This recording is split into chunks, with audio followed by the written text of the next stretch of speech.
Wala nang pinaggagawa yan. Tingnan nyo po ito. Oh, mga boss chief amo, sir. Tingnan nyo po yung ginawa ng mga DDS. Ay, sorry, ano ba to? Hindi. Nakita ko lang ho ito, mga kababayan. Nakita ko lang ho ito sa social media. Sabi ko, ang init dito ah. No? Ano ba to? Climate change na talaga? Oh, 1,000 meters. Naku, papuntang hell. With matching background na apoy-apoy pa. Oh. Hindi, bale, sabi naman po ng Vice Presidente, mga kababayan, pumunta man po o mapunta man po, mga bossing, no? Mapunta man po doon sa impyerno, eh siya pa din naman ang presidente sa impyerno, mga kababayan. Nakita ko si Oy, loko-loko kayo. Sino gumawa nito, ha? Sino gumawa nito? Mainis sa'yo. Sa bagay, baka naman gusto ng ating Vice Presidente yan. Kasi siya mismo ang nagsabi, sa impyerno, siya ang presidente. Oh. Di ba? Si Michael Ray, pinost ni Michael Ray. Naniniwala ako sa kasabihan na mahaba man ang prosesyon sa pag-travel around the world. Oy, hindi natin masisisi ang ating mga kababayan kung ganyan ang iniisip kay Vice Presidente. Lakbay dito, lakbay doon ho, mga bossing, walang katapusan eh. 1 month sa Hague, uuwi ng Pilipinas. Syempre ho, mga kababayan, pag galing ka sa The Hague, galing ka sa ICC, galing ka sa Netherlands, nasa kabilang panig po yan ng mundo. Kayo ho ay syempre, yung tipo ho bang, pag uwi mo ng Pilipinas, may jet lag ka. Kasi baliktad yung oras mo. Di ba? Ano gagawin ng Vice Presidente? Panay tulog ho kapag kaganyan, mga kababayan. Pagod sa biyahe, isang linggong mag-stay sa Pilipinas, pagkatapos po, aalis ulit, lakbay ulit, mga boss chief amo, sir. Balik na naman ang Hague. Pagdating ng Hague, bring him home na naman no. Uuwi ng Pilipinas, gano'n na naman po. Tulog maghapon, for sure yan. Panigurado ho yan. Wala na tayong nakita na trabaho ng Vice Presidente. Kaya ang sabi ho dito, mahaba man ang prosesyon sa pag-travel around the world, sa hell pa rin ang lagapak mo. Sabi ho yan ni Michael Ray. Tingin ko naman ho, mga kababayan, yung Vice Presidente matutuwa naman po dito. 'Di ba? Dahil mismong narinig ko yung sinasabi niya, pagdating mo doon sa impyerno, ako pa din ang presidente, aray ko po. Meron bang taong ganun? Pangarapin mo na mapunta ka sa impyerno? Baka kaya ho nilulubos-lubos ng ating Vice Presidente. No? Kaya habang nandito po sa lupa, mga kababayan, nilulubos-lubos. Mga pagsisinungaling, yung mga sinasabing wala hong katotohanan, kagaya nung sa mga luwistro. May utang daw sa mga luwistro. Sinagot naman ni Congresswoman Beatrix Luistro, wala naman daw ho, mga kababayan. At hindi na ho sumagot doon ang ating Vice Presidente. Baka kasi masuplak pa, no? Masupalpal pa ng tuluyan at mapahiya. Sabi ni Sir Archie Berroya, iyakan na sila, lalo na nagparty kahit hindi nalilinis ang pangalan sa pagnanakaw. Totoo ho yan. Ako ho, mga kababayan, siguro kung ako ang lalagay po sa sitwasyon ng Vice Presidente, wag naman dito sa impyerno ha, hindi ko ho pinangarap yan na mapunta ho dyan, mga kababayan, mga boss chief amo, sir. Ang pangarap po natin, kung sakali na tayo ay mawawala, doon sa langit ang punta natin. At ako nga, ang pangarap ko, kung sakali na mapunta ako sa langit, no?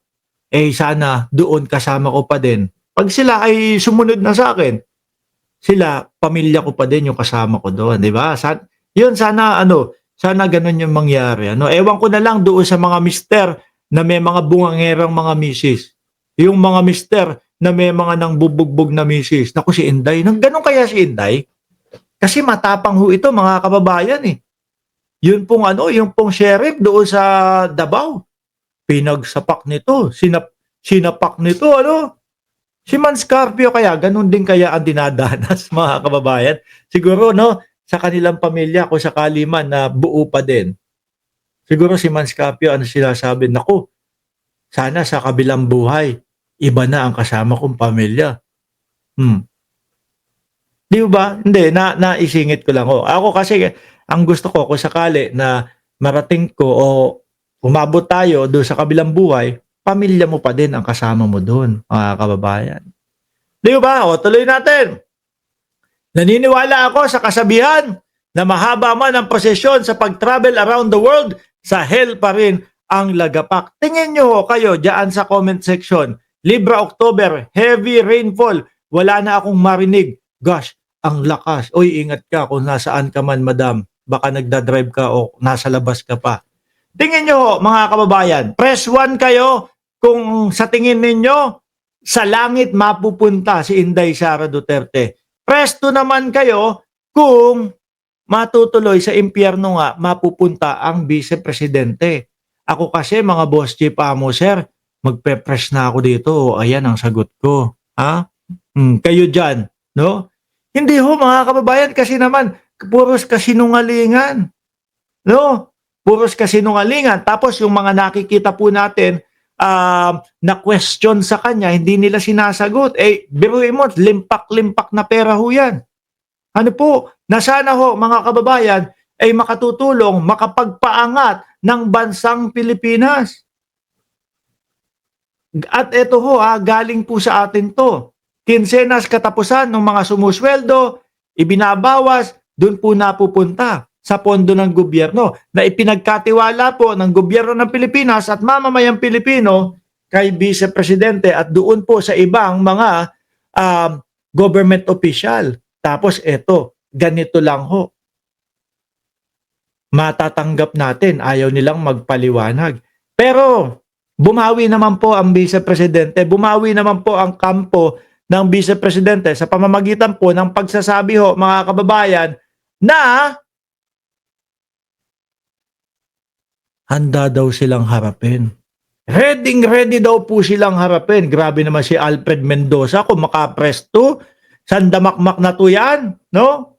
Sabi po ng kampo ng Vice Presidente, naku po, hinihintay nga po namin yung mga ebidensya Bigla pong naging ready ulit sa bloodbath. Samantalang ho, nung hindi nila sigurado kung ano ang katutunghayan nila o kapupuntahan nila, mga boss chief amo sir. No? Kung ano ang katutunghayan nila doon sa impeachment, ang gusto nila i-dismiss at ang gusto nila, pag na-dismiss ho, mga kababayan, isa lang ang ibig sabihin yan. Ayaw mong makita ng taong bayan yung mga ebidensya ng prosekusyon. May tinatago ka. Natatakot ka na makita ng mamamayang Pilipino. Dahil kapag ka nakita natin yan, mga boss chief amo sir, ako ho ay naniniwala na baka mahirapan na po sila na mag-acquit sa Vice Presidente. Bakit po? Isa sa isinusulong sa impeachment, mga kababayan, ay ito pong pagbabanta sa buhay ng Pangulo, asawa ng Pangulo at pinsan ng Pangulo, House Speaker na si Martin Romualdez ho, mga kababayan. Isa ho yan. Di ba? At mismong tayo po natunghayan natin yung live na pagbabanta ng Vice Presidente. Sabi ni Chess Master, ang sinungaling ng garapalan, garapal din kung magnakaw. Ang daming sinabi niya ng ating Vice Presidente na walang mga ebidensya, walang mga backup. Sabi ni Teresita, Dorita, pwede ba magtanong si VP Sara ba may asawa at may anak? Oo, si Man Scarpio ang asawa niyan. At yung mga anak, hindi ko lang ho kilala yung mga pangalan ng mga anak niya at wag na nating pag-usapan yun. No? Anyway, mga bossing, nabanggit natin ang House Speaker na si Martin Romualdez po na gustong ipapatay ng Vice Presidente kung naman daw po, sabi ng mga DDS, kung naman kung may mangyari kay Vice Presidente, hihintayin mo pa bang mamatay?